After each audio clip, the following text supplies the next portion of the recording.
foolish Galatians, who has bewitched you? It was before your eyes that Jesus Christ was publicly exhibited as crucified. The only thing I want to learn from you is this. Did you receive the Spirit by doing the works of the law or by believing what you heard? Are you so foolish? Having started with the Spirit, are you now ending with the flesh? Did you experience so much for nothing, if it really was for nothing? Well then, does God supply you with the Spirit and work miracles among you by your doing the works of the law or by your believing what you heard? Just as Abraham believed God and it was reckoned to him as righteousness, so, you see, those who believe are the descendants of Abraham. And the Scripture, foreseeing that God would justify the Gentiles by faith, declared the gospel beforehand to Abraham, saying, all the Gentiles shall be blessed in you. For this reason, those who believed are blessed with Abraham who believed. For all who rely on the works of the law are under a curse. For it is written, cursed is everyone who does not observe and obey all the things written in the book of the law.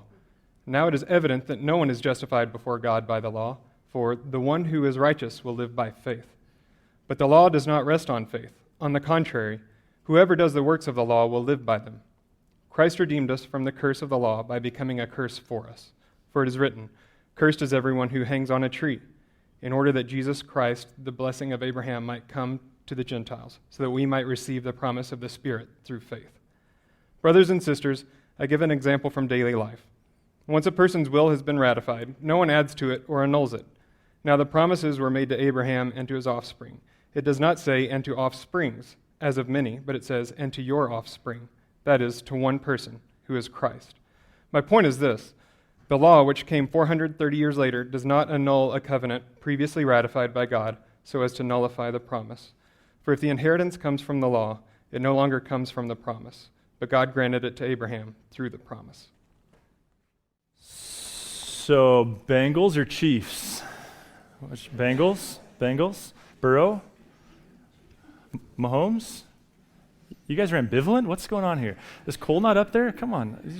Oh, yeah, no, that's right. His knee is in 3 pieces. Or how about Eagles, Niners? Does anybody care about that one? We got a Niners fan. It's going to be fun. Did you realize that Mahomes is 26 years old and the oldest quarterback in the playoffs today? Holy schmolies, it's crazy. To think that Tom Brady, who's 85, is still playing football.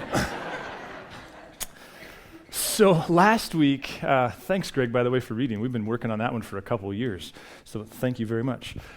So last week, I opened with this, I suppose, analogy of, that feeling you have when you sign up for a marathon or a 5K or a bike race or a hiking trip with Kyle Ball.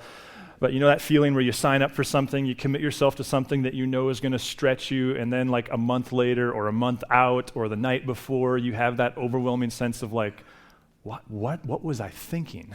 Do you know that feeling? So we talked about that last week, and we used that to kind of parallel, like, that is Galatians. In fact, a friend reminded me this last week. He's like, even Peter talks about how hard Paul is to understand. So this is feeling hard for you, like, not to worry, even Peter agrees with you, and like it's in the Bible, like that cat is hard to understand. But what we talked about last week is, I think that's kind of like this whole study, that whole like I'm overcommitted myself and this is hard, it's hard for me, it's hard for you, quite honestly. I think just sitting with this narrative is going to take more work than a normal series would, but I hope it's worth it. But there's also some good news, is I think in keeping with that analogy, I think that we've kind of crested the hardest part of the climb now. Like there's a couple narrative chunks, and we'll come back to them, that once we see them, like I think everything else as Paul's going to do in the rest of this letter becomes a little bit more clear. So it's kind of like they're like, okay, so the miles 6 and 7 on this hike are going to be brutal. But once we get there, it's just like plateau the rest of the way. Or once you get to the saddle of ascension, then there's that really fun little kind of traverse before you get the fun downhill. I think that's where we're at. Not that it's easy, but I think it's simpler. I was actually reminded of, so this last week, on Sunday, we got to go for a ride. Hard to imagine that you could ride a mountain bike last weekend, but we found a way to do that. We call it pedaling, not riding. It wasn't too icy and scratch gravels. I got done. I was headed home, but there was some family coming over, so I had to swing by and get some popcorn from the Blackfoot. And so as I walked in there, and that was going to be a quick little trip, my friend David and Deidre Casey was there, and they were talking to another guy that I know of but had never met, and so they're like, hey, come over here. So we're standing around, and then I knew that one of the guys that I rode with that day was a friend of all these people, and so I was like, oh, I just got done riding with so-and-so. And then they kind of were like, oh yeah, and we were doing this connection thing, and I was like, you know what, my favorite thing, because I know that they know this person who is very intelligent and offers these really thorough answers. And so I was telling my friend David Casey, I said, my favorite thing about riding with him, not my favorite thing, but one of the things I love about riding with him is if you can ask a really good question at the start of the climb, then you get this awesome answer as you're doing the climb and you're really engaged mentally and you're listening to all these nuances and you're trying to understand it, because he's kind of like Paul sometimes. He's just like, his intellect's way bigger than my own. And the next thing you know, you're at the top and it's just like over. And David, who he and I used to run half marathons, there's like a year where we ran one every Monday together. He goes, wait a minute, you used to do that to me. So it's a device. But I think that's where we're at, is especially this morning, at least for a week, there's this like deep breath of like, okay, I think I'm settling into all of that. So before we do so, just want to, because again, I'm hoping that what we can grab is the narrative of this. So let's just jump back to where we've been. We said at the beginning, Paul said at the beginning, you've been set free from this present evil age.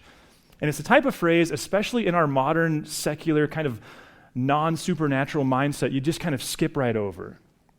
But what we're hopefully you're starting to see is that within Paul's narrative of understanding what did the death and resurrection of the Son of God accomplish, like that's a big piece of it. Because part of what he's speaking to, or what he's speaking to, is the Roman world of the Galatians was a world full of gods, full of the worship of gods, and not necessarily like this type of worship, but sacrifice and animal sacrifice. I think we explored a couple weeks ago, first century historian Josephus says that when you came to Jerusalem in the early world, in Jesus' day, you smelled the temple before your eyes could see it, which is saying something, because the design of the temple was that it was at the highest point of the city. Why? Because the animal sacrifice was so pervasive in all cultures. And what Paul says in the very beginning, what he's underlying is like, that season is over. It's like we fired that coach. It's a new regime. It's like we got a new boss, or we got a new job. What Paul's saying is there's this whole way of being human. And we're putting a period at the end of that sentence. We're jumping track, and there's this whole new way of being human. Then he starts using these really strong Exodus metaphors, which again, if Paul is a narrative theologian, which I think they all are, it would make sense. Because the story for the Jewish people about God's rescue, the primary metaphor was not a courtroom, it was God's rescue from slavery.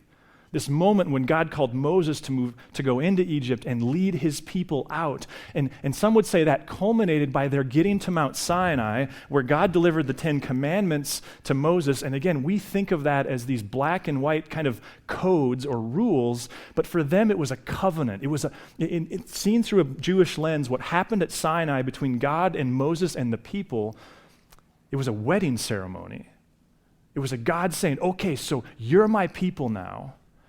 And this commitment that I have to putting creation back to rights, this commitment to restoring creation here on the planet, it flows through you. And Paul has the audacity to liken his experience with Jesus to that. He says, after I had this experience with Jesus, I went down to Sinai. He says Arabia, but if we nerd out on the language, he's saying Sinai, where God gave him this new way of being human, and he leads the people out. But then that gets into last week's movement, last bit of kind of narrative summary. Because it's so hard for me to get my brain around this. I'm guessing you too. Because for most of my life, especially, or even most of my Christian life, I've thought of God as purely an individualistic thing. Individualistic, therapeutic, private, me and God, all this is optional. And we can agree or disagree on that, but one thing that's clear is Paul would have had no concept of that. For Paul, it was a communal experience. And so the real weight behind this letter, the real weight in this narrative, is this radical idea where Paul says God is building this multi-ethnic family. And as we explored last week, the ox and the ass, in the nativity picture, in the depictions of that, it's this God who's building a new family where the only qualifier is the faithfulness of the Son of God and our faith in him. So we got this radical, first ever in human history idea of people coming together just under Christ, where Paul says, hey, I've been crucified with Christ. Everything else I did, it doesn't matter. The life I live in the body, I live by the faithfulness of the Son of God and my faith in him. So that's where we left off. And now I want to pick up in chapter 3, because I think there's some really fun, relevant, helpful stuff in here. You foolish Galatians. So in case you wondered if Paul could get charged up, who has bewitched you? It was before your eyes that Jesus Christ was publicly exhibited as crucified. Now, frankly, scholars, I couldn't find any symmetry between their views. There's some view that Paul's referring to himself and his own physical abuses. There's some that there was actually a theatrical depiction. There's some that he's just speaking in pure metaphor. We don't know, but the weight of what he's saying follows. The only thing I want to learn from you is this. It's funny, oftentimes Paul will say, I have one question, then he asks 6. This is one of those. The one thing I want to learn from you is this. Did you receive the Spirit by doing the works of the law or by believing what you heard? Are you so foolish? Having started with the Spirit, are you now ending with the flesh? Did you experience so much for nothing, if it really was for nothing? Well then, does God supply you with the Spirit and work miracles among you by your doing the works of the law or by you believing what you heard? I think this is a chance to just stop and go, what is this story all about? Why are you here? What's the weight of what brings you here? What is this Christian story? This has been a great cultural debate for a couple years and probably for 2000. What is the story? Because Paul, in my view, is tipping his hand here to, for him, the story is the God who wants to be with. This isn't a God who primarily views things through this lens of guilty, innocent. It's a God who primarily views things through the lens of, I want to be with you. That's where the story started, in the garden, a God who was with. And then a people who strayed from that and had natural consequences thereof. And then things just became a mess. And as any friend, any parent, any leader can appreciate, there's this okay, so now what's my role in this mess? And what does God do? He draws near through myriad different people in different seasons. Even the book of Judges, as dark as it is this beautiful narrative of a God who draws near and then a people who depart and a God who draws near and a people who depart. So what's with the Spirit here then is the reason why I'm asking this. Why this heavy emphasis? And of course, it's going to be a big thrust of what Paul does in the rest of his letter. What's going on with the Spirit? Well, if you've never read the book of Acts, as intimidating as that might sound, it's actually quite a good story. And at the center of the conflict there is a God who goes, hey, I'm not contained by the temple anymore. Part of the conflict within that story is this God who has transcended temple and a God who shows up in the world now through a people. Over and over again, it's a God who wants to be with. But the tricky part is, the us is always plural. The you is always plural. It's a God who wants to be with a people. And so what Paul's saying here is, wait a minute. God showed up. Apparently some really awesome things happened, some supernatural things, some unexplainable things, some growth things, some recovery things, human healing happened. And Paul's going, what brought that about? Was it because you got A, B, and C in the right order? Or was it simpler than that? And then, verse 6, just as Abraham believed God and it was credited to him as righteousness, so you see those who believe are the descendants of Abraham. And this, in some ways, summarizes the rest of his argument. Why Abraham? Why does Paul bring this focus of Abraham into the story? Well, let's just, and again, there's so much narrative here, and if you're not familiar with it, it's such a treat to have a chance to try to help get your brain and heart around it. But you probably know the garden story.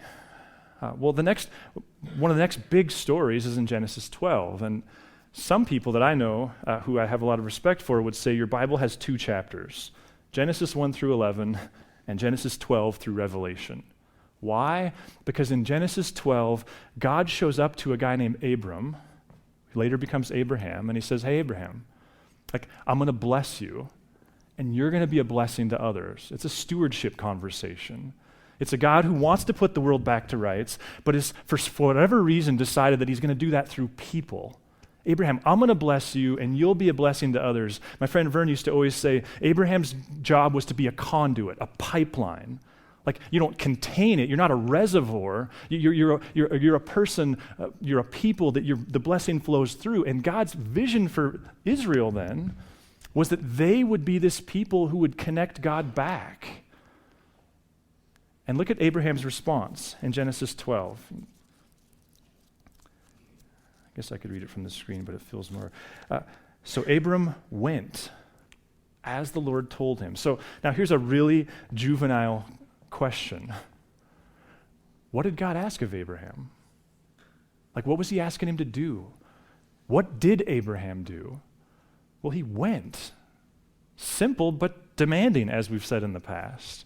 So then if you follow the Abraham story, a little bit later, he's hanging out with his elderly self and his elderly wife and recognizing their lack of children, and he has this kind of honest moment with God of like, I don't get it, God, because you said that you're going to make us a people who are going to be the blessing to the rest of the world, but I don't have any people. So what's going on? And God just pulls him aside and says, let's go outside, and he has him look up at the stars. And remember, in this world, stars were gods, but that's not the story God's going to tell to Abraham. And he says, Abraham, just look at the stars. So will your offspring be. And look at Abraham's response in Genesis 15. There's something to Abraham's character that I think Paul wants us to see. And he believed the Lord, and the Lord reckoned it to him as righteousness. Question, and this gets tricky, but especially if you've grown up in Western church where righteousness means like legally cleared. And it does in places in Paul. I think I said last week, like Romans was about salvation and Galatians is about community. And I think correctly, that was a poor way to say that. Hannah helped me to see that. The metaphor of Romans is a legal metaphor. The metaphor of Galatians, the lens, and I would argue the primary lens of the text, is family, it's relationship. So when God declares Abraham as righteous, if you've already fallen asleep, just please hear me on this question if you never hear another thing I say, because I think this is at the center of what the rescue of the Son of God was all about. Did Abraham go like, oh, wait a minute, a second ago I felt guilty, but now I've been declared innocent? Is that what happened there? No. What constituted his righteousness? What put him in this loyal, trusting, some would use the word fidelity, like what creates the dynamic between him and God? What is it? What's Abraham's role within it? You might say he took him at his word. And he kept stepping forward despite the evidence right in front of him. Now let's go back to Genesis 3. Just as Abraham believed God, and it was credited to him as righteousness. There's a whole, 500 years of church history that want to read this with one particular lens, but is that the lens that Paul is using? No, he's referencing a story in which the function of Abraham was what? He trusted God. Now you could go, well, that's easy. Is it? I think maybe even my goal for you this morning and genuine prayer has been where is it? Where's the pressure point? Where's the heat? If it's so easy, then let's just apply it to that situation you're dealing with. What's the thing where in your best moments, in your most quiet moments, in your most God-connected moments, there's just this just trust me. And we're going to study Ruth this summer in order to be reminded, trust doesn't mean and then otherwise sit on your couch. There's still stuff for you to do. Of course there is. But there's this primary internal commitment to the trustworthiness of the Son of God. See, that's why Paul says, I've been saved by the faithfulness of God. His whole paradigm now is wait a minute. This whole thing is about God who is faithful. And my, committing myself to that. And then look at verse 7. So you see, those who believe are descendants of Abraham. It's a simple argument. You see the argument Paul's making here? Wait a minute. Sure, there was a season where there was all these covenant things you had to do, and you had to get circumcised, and you had to eat this and not do this, and there was all these laws. And oh, by the way, that became a curse because Moses said if you don't obey it, it's a curse. So what follows in this section is Paul pointing out, you guys have agreed, The disobedience of Israel has put you under a curse. Here's the good news. God has started a whole new way of being a part of his family for Jew and Gentile. Like, what is the family heritage? Why is it so valuable to recognize ourselves as worshiping the same God as Abraham and Isaac and Jacob? Because what puts you in proper connection with God? It's trust. You could ask the question this way: what did Abraham excel at? He trusted. It reminded me a little, just because I think there's some heaviness, so let's take a commercial. It's like his mother was a mother. Like, there's this, like, this is who your family is. So for those of you who are older than 40 and remember Seinfeld, here we go. At the risk of trivializing the Apostle Paul, what's he saying? Like, your mother was a mutter. Your father was a mutter. Like, it's about trust. Like, think about some of the great stories and the great claims of the text. Like Psalm 23. You can go to that next slide. I've been trying to memorize the first verse in like the Hebraic form because I think it's so straightforward. I shall want not. My shepherd is Yahweh. We're talking about that during Lent. Implication is you have one. Who is it? He makes me lie down in green pastures. He leads me beside quiet waters. He refreshes my soul. He guides me along the right paths for his name's sake. Even though I walk through the darkest of valley, I will fear no evil, for you're with me. Your rod and your staff, they comfort me. Like, let's just keep it simple. What's the psalmist encouraging us to do? Like, what's the ask being made there? Or think about 2 Timothy. Many of you, this was a helpful one when we did your mental game series this fall. Paul writing this letter to this young protege. Go ahead to the next slide. He says, "For God did not give us a spirit of cowardice, but rather a spirit of power and of love and of self-discipline." Like, what's Paul encouraging us to do? What's the claim? Well, isn't he saying, like, nobody can say Jesus is Lord except by the Holy Spirit. So if the Spirit's in you, well, then don't compare that to your strength. Compare it to his, because there's this promise, there's this faith that God has things in mind for you, that God has a power inside of you, that God will lead you through that. Or even think of Jesus in his great prayer, "Our Father in heaven." And you can just think, what's he asking of me in this? "Our Father in heaven, hallowed be your name. Your kingdom come, your will be done on earth as it is in heaven. Give us this day our daily bread." What's the ask? So I think sometimes there's this question of, so do we need morning prayer times and devotions and weekend worship gatherings like this? Do we need community and small groups and different conversations? Do we need them for the sake of learning new stuff all the time? Or do we need them just to kind of provoke us to, like, live into the simple things that we already know?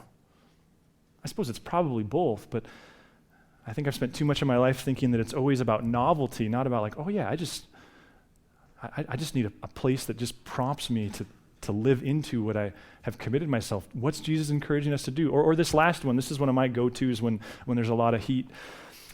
In Isaiah 26, and I think I've realized that I've kind of made this version up. It's an amalgamation of different translations, but here's the way I've memorized it. "He will keep in perfect peace him whose heart is steadfast," trusting in the Lord.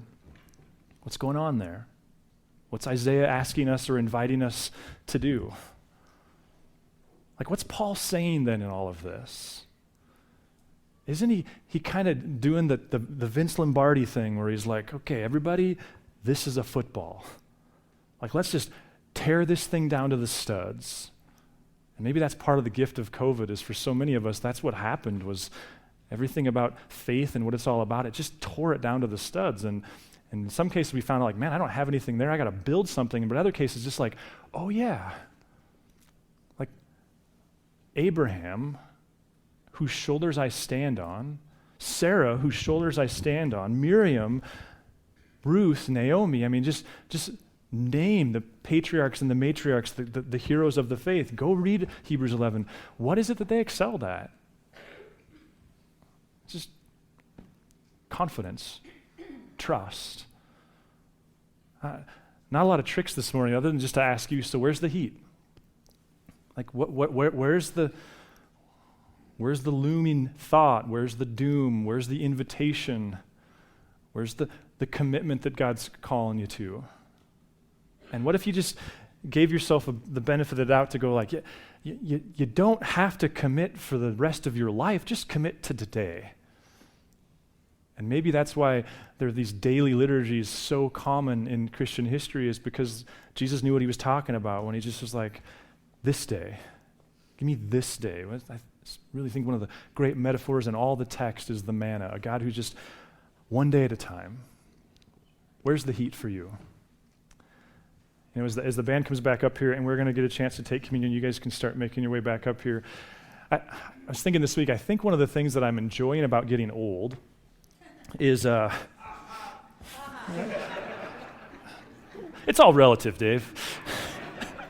But seriously, like, I think one of the things that I'm loving about getting old is, like, family of origin stuff. Just the older I get, it becomes more amusing. Right? Like there's these funny quirks and these things that maybe some of them aren't healthy. We all have that too, but maybe in my idealism of my late teens, early 20s, and even 30s, and the way that I was convinced that I was going to, be so much better than everybody else who came before me. Now that I just have this like genuine, like, oh, that's funny. Hushkas do that. That's stupid, but that's funny. But that's the family of origin of Christianity is what?